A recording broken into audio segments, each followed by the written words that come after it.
Tänä vuonna mun yksi päätavoite oli tehdä itse joulukortteja, vähintään mun isovanhemmille.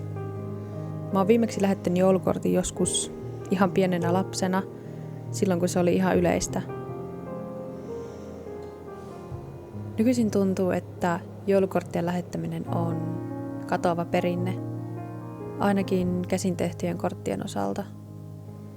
On vaan niin helppoa laittaa nopea WhatsApp-viesti tai laittaa ne hyvän joulun toivotukset someen, jolloin ne on osoitettu vähän niin kuin kaikille, mutta samaan aikaan ei oikein kellekään.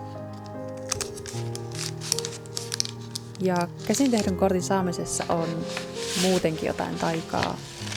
Ja se tuntuu niin henkilökohtaiselta, että joku on oikeasti ajatellut mua niin paljon, että se on lähettänyt mulle joulukortin.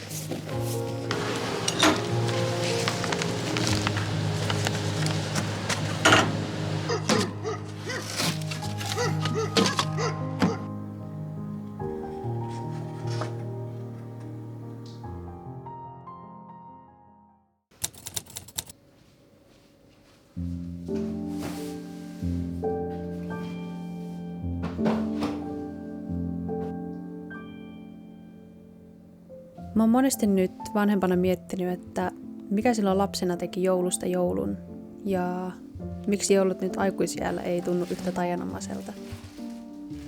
Yksi iso tekijä oli varmasti meidän vanhemmat ja kaikki ihmiset, joita meillä oli ympärillä.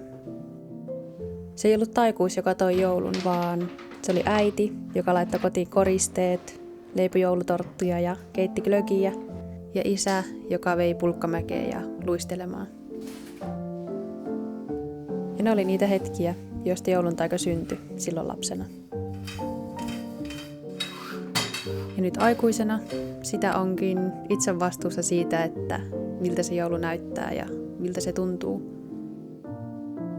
Vaikka sitä lapsuuden joulutunnelmaa ei täysin pystykään kopioimaan nykyhetkeen, niin se ei tarkoita sitä, että asiat olisi nyt huonommin. Joulu vaan vaihtaa muotoa.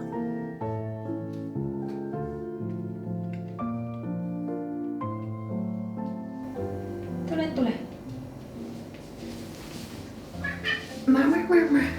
No niin, nyt on keittiö ainakin suurin piirtein koristeltu. Kävitkös vessassa just? Haiset vähän siltä, että kävit vessassa. Koska on joulukuun eka, niin on aika avata joulukalenteri.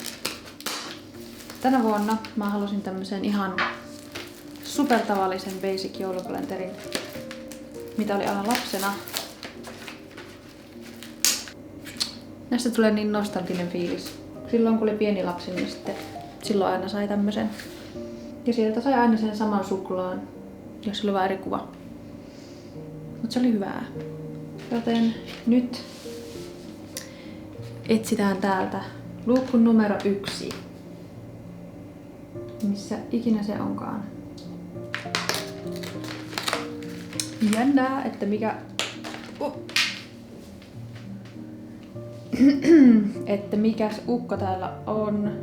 Sitten kun ne on aina tämmösiä, että näistä ei niinku ota selvää, että mikä tää on. Onko tää niinku... Onko se... siinä on reki ja sitten ehkä joku tonttu siinä reessä. En tiedä, mutta on hyvää suklaata. Maistuu ihan sille samalle, mitä silloin lapsena söi. No onko mukavaa?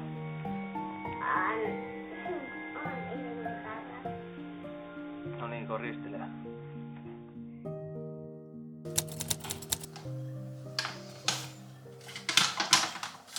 Mä nyt päästään lähtemään normaalin aikaan työharkkaan. Niin nyt mä toivon, että mä kerkin leipo aamupalan leivät ennen kuin pitää lähteä. Miksi tää syntyy?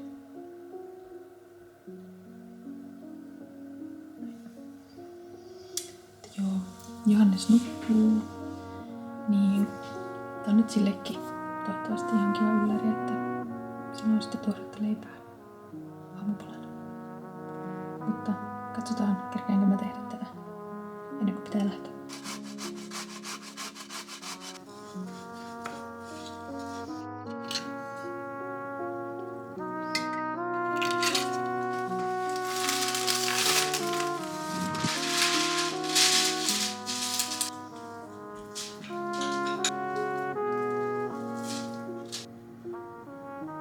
Kymppiminä odotellaan ja sitten päästään syömään. Jäi koristelut eiliseltä vähän vaiheeseen, mutta ei se mitään. Kyllä ne sieltä sitten löytää paikkansa.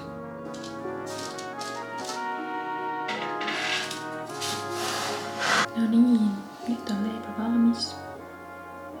Hyvältä näyttää ja tuoksuu.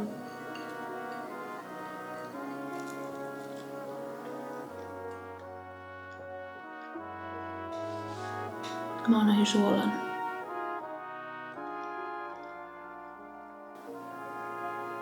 On tää ihan hyvä silti.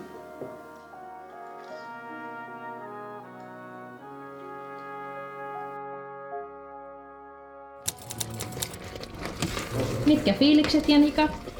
Mua pelottaa, että onnistuuko tää meidän puuro. Koska jos tää ei epäonnistuu, niin sitten on ihan mälsää. Totta. Ei, mutta ei se epäonnistu. Kyllä me osataan. Niinhän. Kyllä me nyt yksi puuro osataan keittää. Niinpä. Kyllä 2 naista tämän pystyy. Onko se 6 liikaa? Puuroa! Missä se manteli? Manteli unohtuu. Laittaa jonkun maunon kakkapökylän sinne. Eikö se ole sama asia? Se on semmonen manteli. No. Mä oonkin tullut tekemään puuroa. Onpa söpö. Moi Mauno. Mitä jätkä?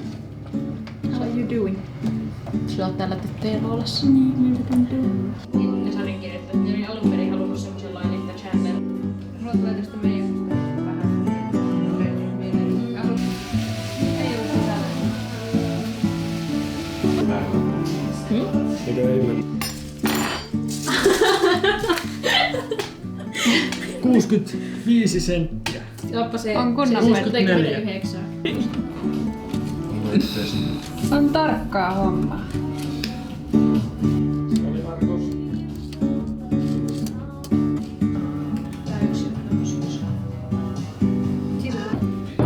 Näistä tulee ehkä vähän huita. Onko hyväkin tarvitse paikkaa? Tämmönen. Mä tykkään tästä. Tämmönen söpö pikkunen tuli. Miten sä oot noin hyvää? Katsopa mun namaa. No joo. Mitä? Mitä hemmettiä? No, tossa on hyvä malli sitten. Se oli kuva. Vähän vielä. Koska mä oli vähän tullut.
mitäs Maanna sanot joulukuusesta?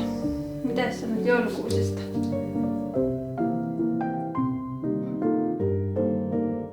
Maannan mielestä oli hyvä kuusi, eikö niin?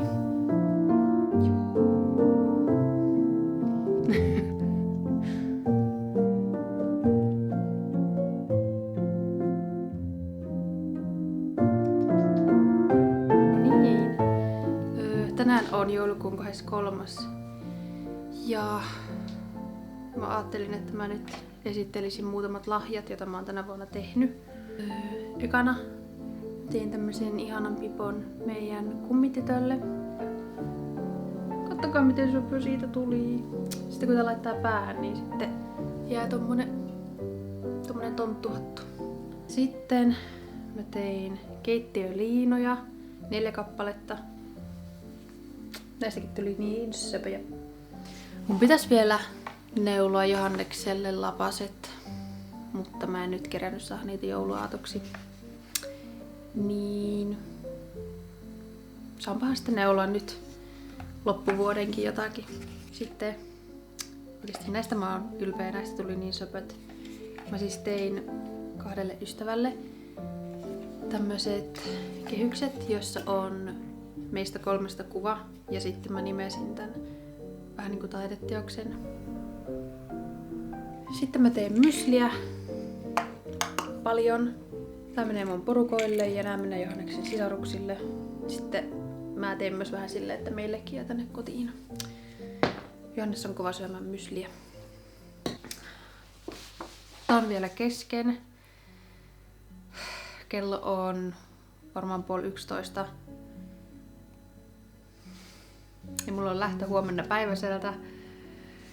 Niin, siis maalaan mummulle taulua, kun se toivoi sitä jo viime vuonna. Ja mua harmittaa, että tää on jäänyt niin kuin näin viime tippaan, koska tää oli mulle yksi semmonen lahja, jonka mä niin kuin todellakin halusin tehdä ja haluan antaa. Tuntuu tärkeältä tehdä mummulle tää taulu. Niin, nyt koitan, että ei menisi ihan hirveä yövalvomiseksi tän kanssa. Ja että mä saisin tän valmiiksi ajoissa. No, tuleeko se huomenna joulupukki? Tulee. Saatko enää mitään joululahjaa? No saa. Mitä sä oot toivonut? No, sukset. Sukset? Miksi tää joutuu Ja hiihtämään? saa. Ja sauvatkin. Ai, se samaa rytäkkää. Niin. Just. Mitä sä teet nyt? Mitä sä oot tekemässä? No, en tiedä. Olen korttymässä palloja. Joulukuussa. Tuossa nyt pallolla. Mihin sä panit? Minä panin sen tuohon. Minä koristelen nyt palloja siihen.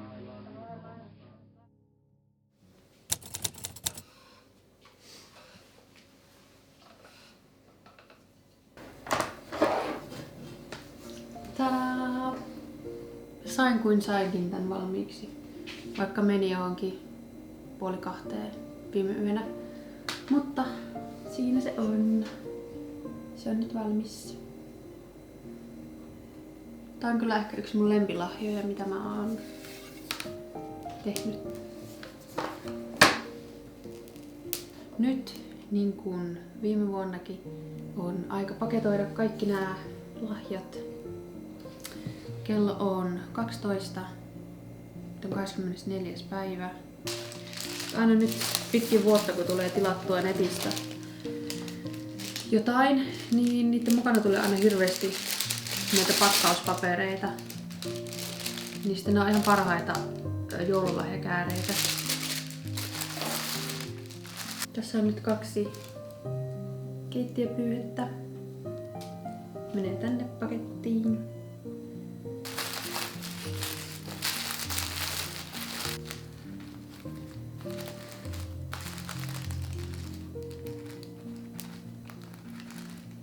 Mä oon siis lopettanut ihan kokonaan välittämästä siitä, että miltä nämä lahjapaketit näyttää. Tai siis siinä mielessä, että Näitä ei tarvi olla semmosia super särmikkäitä. Vaan se on ihan kiva, että ne on vähän tämmösiä epämuodostuneita ja tämmösiä ryttysiä. Mun mielestä se on jotenkin söpö. Ja se sopii kyllä näille niinku lahjapapereille. Herra, sinä olet hieman edessä.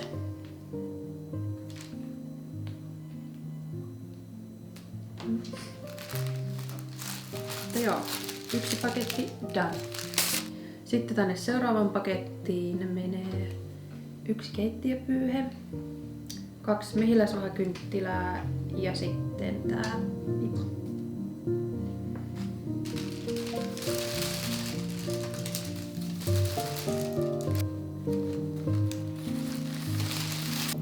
Sitten mä kans tykkään käyttää niin kuin paketointinauhana kaikkia tämmösiä langanpätkiä, joita ei voi käyttää oikeastaan muuta, koska niitä on niin vähän. Niin sitten näilläkin saa semmoista ihanaa persoonallista luukkia näihin paketteihin.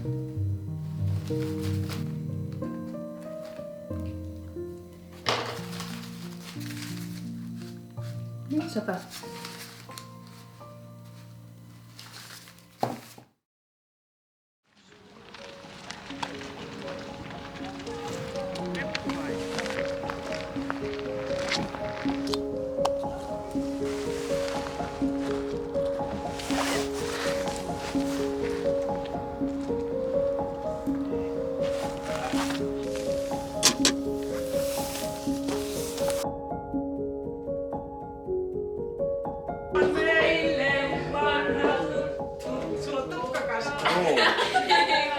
Kuntoilua.